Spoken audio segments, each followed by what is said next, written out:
Welcome to another virtual edition of Twos in Training, sponsored by Blue Chip Farms and Woodbine Entertainment.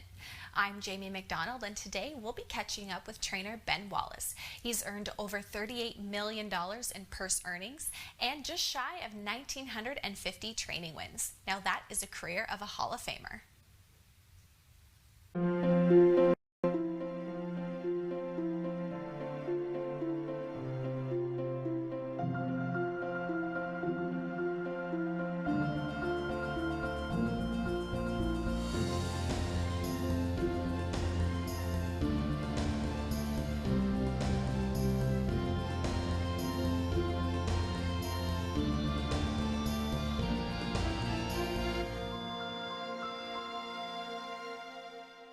The gates fly from the beautiful Niagara Escarpment in Campbellville, Ontario, Woodbine Mohawk Park, home to the $1 million Pepsi North America Cup, a summer classic. And coming this fall, the new standard in championship racing, the Mohawk Million for 2-year-old trotters. Woodbine Mohawk Park, full fields, exotic wagers, iconic events. You gotta play here.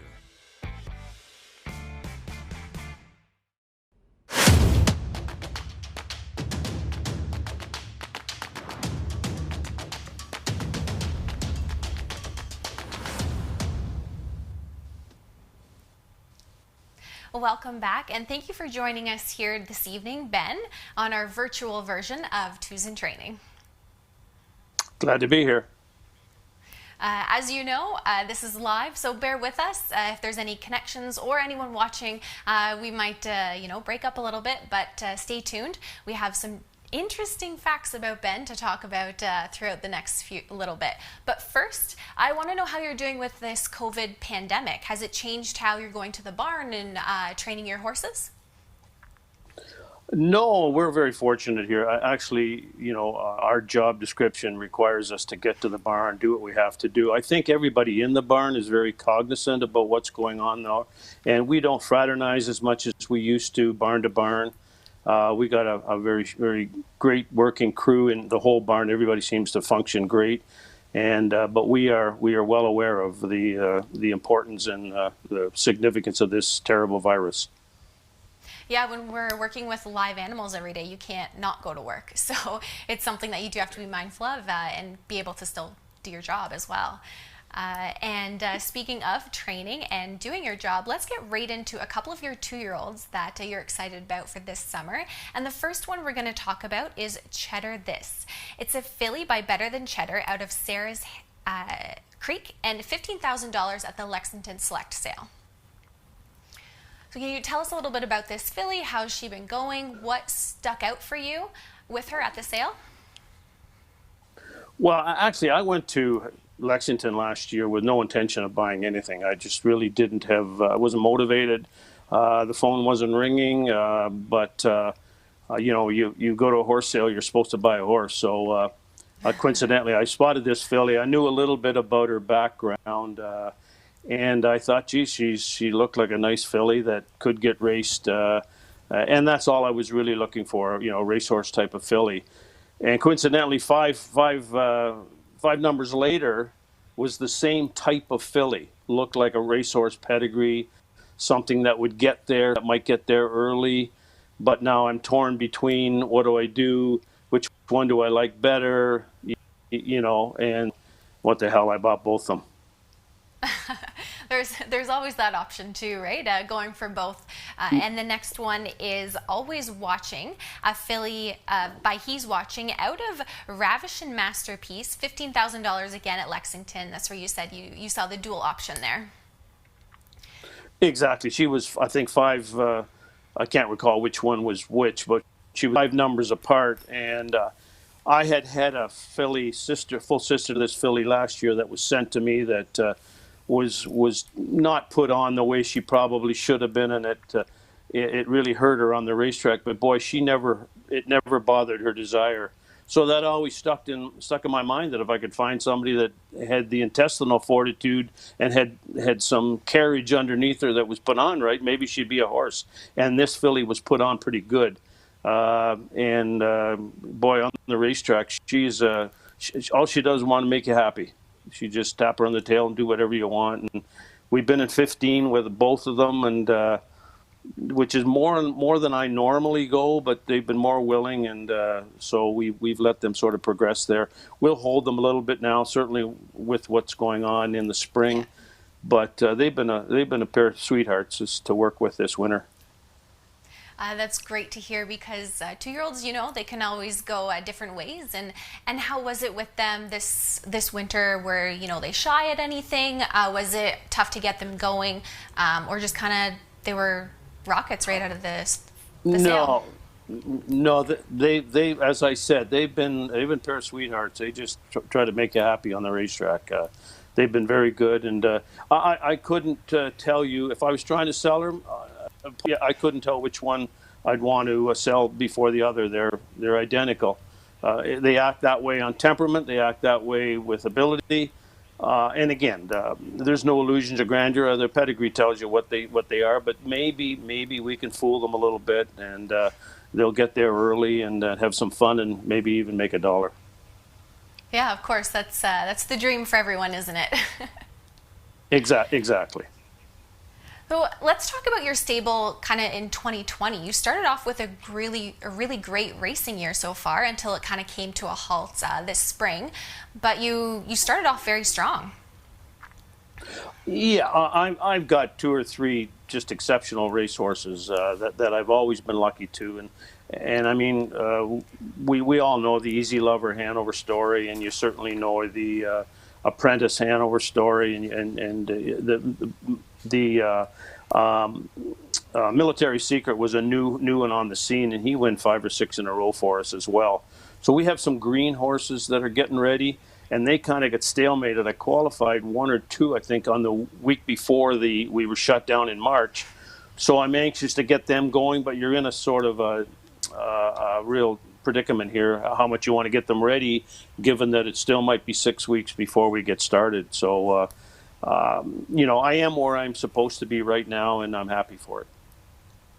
And to get them back training, racing, if we'll just throw out a date, but if June 1st comes around and racing starts back up, for you as a trainer, how long does it take you to get a horse ready to go back to racing with this type of time off, if you've given them any? Sure, we never really let them write down. I've trained everything at least 1 trip a week since we've been shut down. I'm at all times 3 training trips away from racing. So somebody lets me know I'm in to go, or we're good to go in 2 weeks, I'm there. So they don't need any more foundation work or anything like that. We're prepped and ready to go. Just give us a heads up when you want us there. And as I said, I'm about 3 training trips away from being in the box at all times. So. And how has your training techniques changed over the years? You've been in the industry for quite some time, and how has it changed, when you were a freshman right out of the University of Windsor to now, when you have a full career and have had, multi-million-dollar years under your belt? Gosh, that's we could spend a lot of time on that.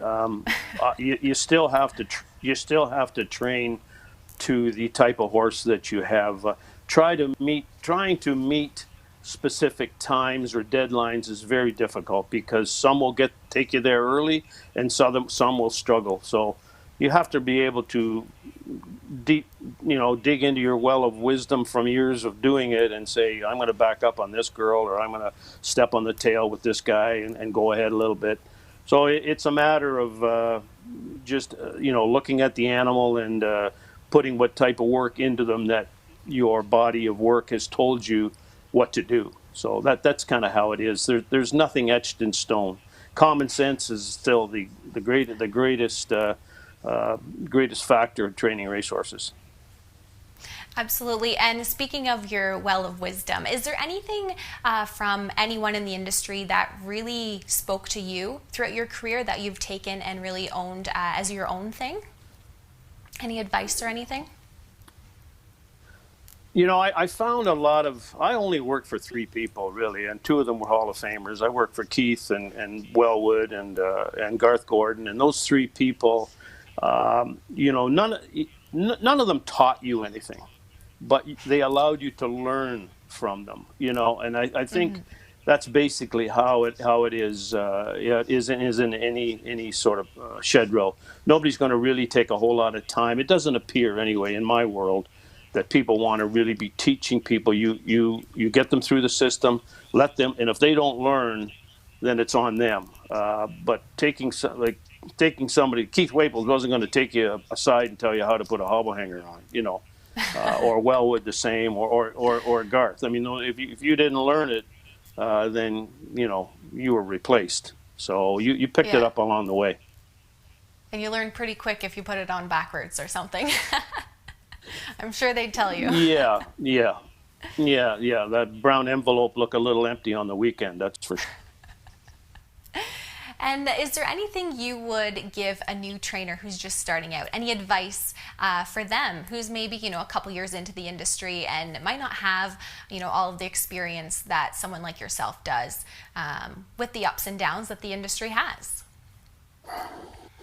Well, again, that's a tough question because it's, this game, when I get in the business almost 50 years ago, I think I come through the gates in 1970, 71, Mohawk, and back then, the thought of racing standardbreds, you had a bit of social standing, so to speak. In this day and age now, if you're a horse trainer, good luck.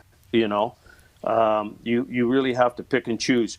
There's great opportunity now, but I think you need to be more wise business-wise than you do almost equine-wise. You need a really significant good mix to blend with both all your characteristics to go forward.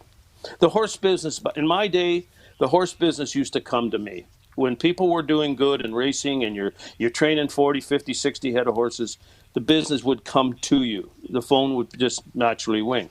When your career wanes and you're not quite as popular, it's a different story.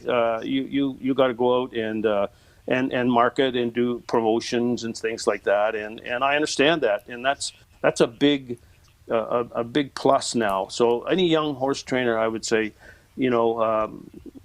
get some advice as far as public relations is as well. Yeah, and it's so much easier nowadays to, we're doing a live virtual conversation.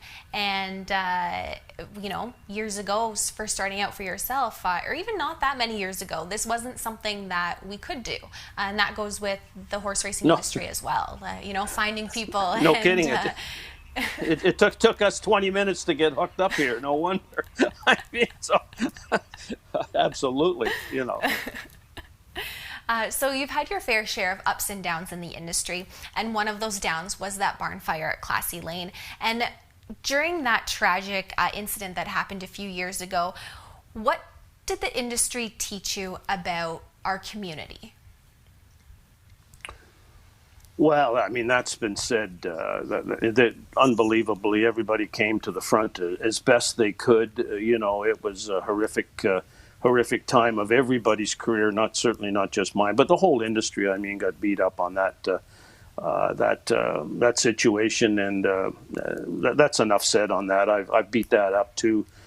We know how hurt we were, and as far as the business coming to us and helping us, they did everything they could.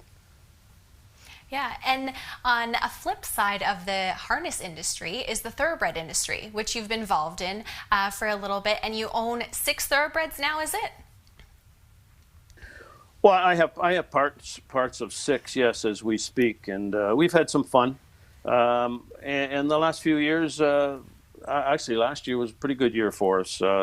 My partner Renee Cairns, she does a great job up there, and I'm purely a visitor. Believe me, I am not hands-on at all. I don't even bother to go up to watch them much. I go to the races or I watch them at home. But we've had some fun, and fortunately we had a little bit of luck too. And the last year was very beneficial to her, and I think she'll go ahead a little bit off of it. So it's been fun. But again, I'm just a visitor. Well, it's always good to visit the winner's circle, as we just saw your stable in there. Gee, you could have got a winner's. he could have got a winner's circle that I was in it. But anyway, we'll have to get yeah. the next one, and you'll hopefully be No there problem. many times this summer. So Yeah. let's move on to the Hall of Fame. You were just inducted into the 2020 Canadian Horse Racing Hall of Fame, and you got a phone call to receive that news. What type of memories? I'm sure it stirred up many memories for you throughout your career as a trainer and a little bit of a driver there. But what type of memories did that bring up, let surface to you? Well, I think I might have mentioned this on a publication before that, the horses, the many horses that we've gone through the system, Wallace Standardbreds over the years, they are always there in your mind. Believe me, every horse has got a special part to you, but you sometimes forget the people that got you there, and I mean the caretakers, right from the caretakers to other trainers and owners as well.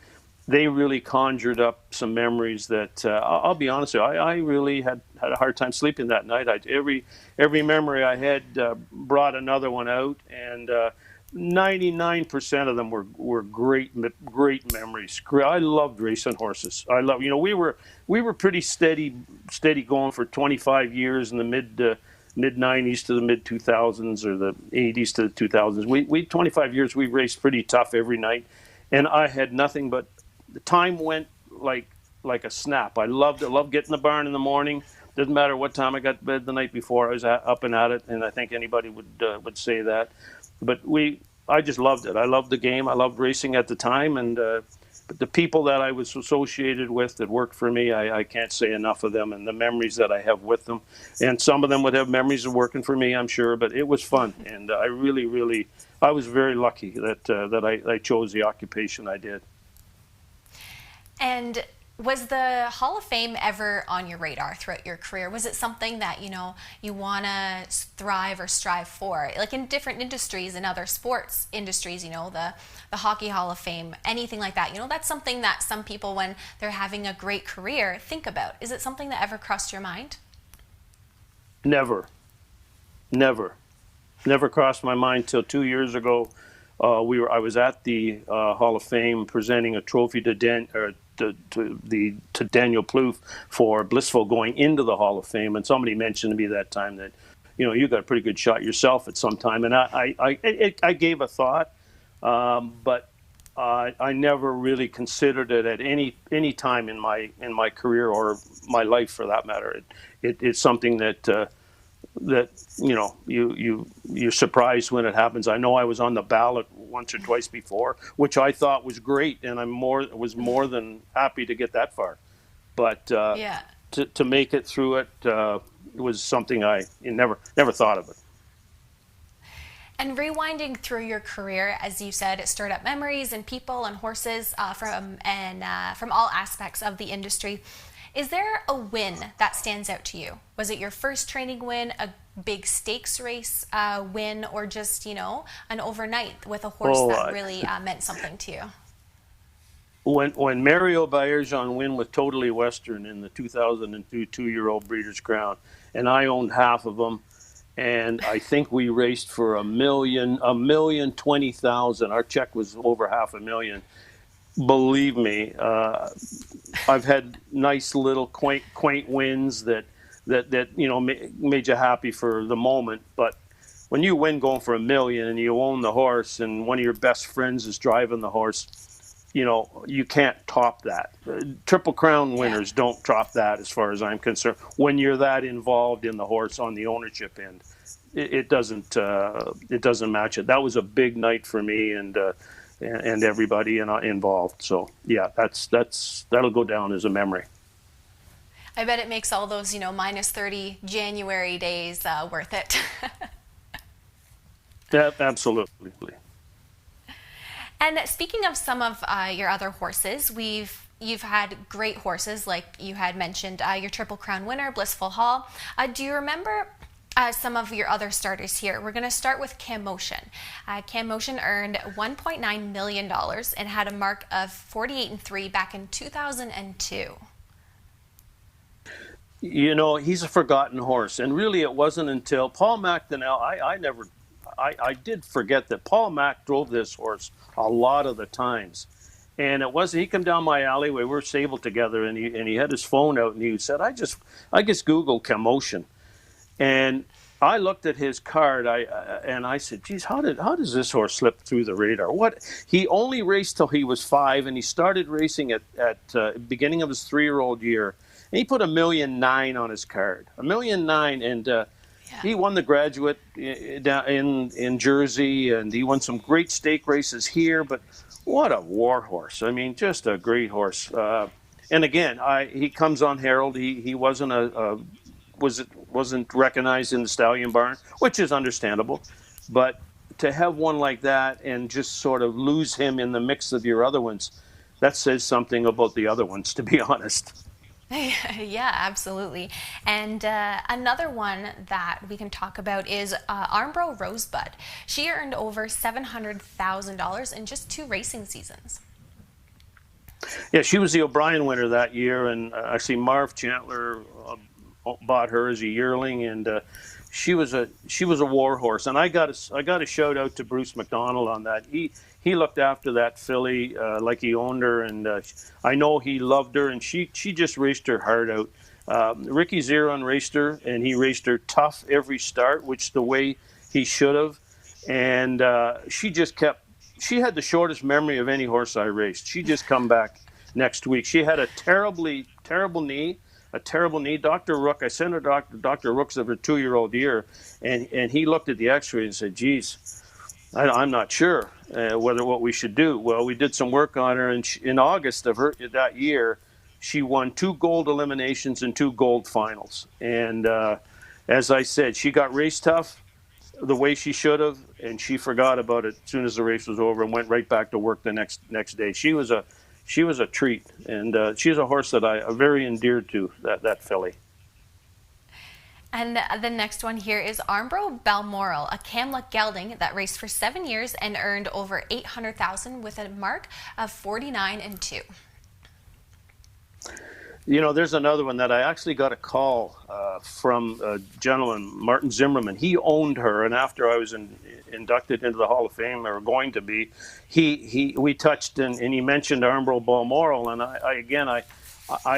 he'd slipped under the radar. What a good little horse he was. And again, Paul MacDonald, he brought him to my attention. He win the Canadian Breeders. He win 2 or 3 gold finals. I think he ended up with about $800,000 on his card, of about which 700 was ours, racing at 2, 3, and early 4-year-old. But what a nice little horse. He won in 49. Mario won in 49 a couple of times with him, and I think he was Canadian Breeders winner that year, and he won at least 2, maybe 3 gold finals. Just another one that got lost in the mix, and people don't. I actually forgot about him, to be honest, and that speaks, when you forget about horses like Cammo Motion and Rosebud and Balmoral, that speaks to the mix that the other horses that you raced, really.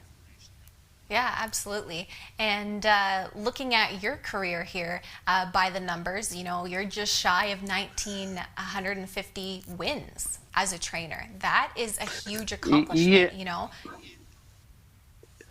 Yeah, I'm very proud of that. And again, that's from '92. I got my trainer's license in '72. I hate to say that. So I'm sure there was a few wins in those 20 years between '72 and '92 that might have helped us up a little bit. The very first horse. The very first I ever raced with, and you've heard this story, was an big old wooden-headed horse called Clifton. That he won 5 or 6 in a row when I was working for Keith, and I owned him, was down as trainer, and Clarence Gagnon drove him, and then Keith raced him a couple of times. So he was a great big slug-headed horse, but he could go. And again, I think we sold him for $15,000 or $16,000. I bought him for $250. That was in 71, 72.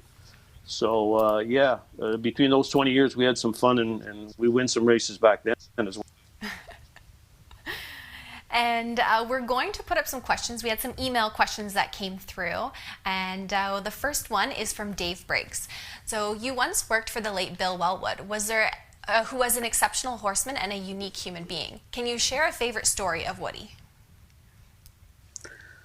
Oh man, you know, I could write a book. To be honest, I could literally write a book. And I've said this before. I spent close to 7 years with that man, and every single day was an adventure. And to share one story wouldn't be fair to him or me or anybody. And a lot of the stories might be a little blue, so we have to be careful there. But we had a ball, and I just admired that man so much that. You know, I look back. There's nobody more pivotal in any luck that I've had than him. If there's a mentor mentor would not do justice to what he was to me. So just to pick one story, it's pretty tough. And moving on to our next question, Frank Salive kind of rewinds a bit back to your university days. So what impacted playing in the University of Windsor Lancers football program under Coach Gino Francis have on your career in harness racing? Well, you know, at the time, I was not involved in horse racing at all. I went to the University of Windsor for 2.5 years, and I graduated in 2.5 years, and I never went to Windsor once. I got into the horse racing industry through my baseball career, and I just loved it. As I said, I started, I think, in 1970. I worked in Buffalo, and you know, who could not like it? You know, draft beer was 15 cents. I had a $400 car. Niagara Falls and Buffalo was 10 minutes down the road when we were at Garden City. And I mean, who would not like it? And so I just stuck to it. As far as being at university and playing football, that was a whole different experience. I love my time at Windsor. You know, we got beat by the University of Manitoba in 1969, or else we'd go to the Vanier Cup. We beat Bishops. We beat University of Western Ontario. Larry Smith was in the. I remember forgetting Larry Smith was in the backfield at Bishops when we beat them, and Larry Smith went on to be the fullback for the Alouettes, and I think he was CFL commissioner. So yeah, we had a real good football team back there, and those guys still connect. We have a golf tournament every year, and we're dwindling. There was 40 of us, and I know our numbers have shrunk, but I still get emails every week from them. So the camaraderie that I learned through that, I'll never, ever forget. It's amazing to still keep in touch with people you went to school with, and that you guys still get together. That's really great. So David Reed asks, in your opinion of the fair start pool, is it protecting or hurting the bettors? You know, I don't know why David asked this question, because him and I beat this up so often. I think it's from the outward looking. It's pretty ridiculous kind of a rule. The horse is off stride and he's 20 lengths behind the field, and then deem him to have a fair start. It's a very tough optics for the industry. Again, I think it could be looked at, and I think probably it will be. Yeah. And moving on to our next question is from Steve Bray. He asks, or says, first off, he wants to congratulate you on your double Hall of Fame induction, the Guelph Sports Hall of Fame, and now the Canadian Horse Racing Hall of Fame. Now that you've ventured into the thoroughbred business a little bit, I was just wondering, when selecting yearlings, if you're looking for the same thing in a thoroughbred as you do in a standardbred. You know, personally, I think a horse is a horse.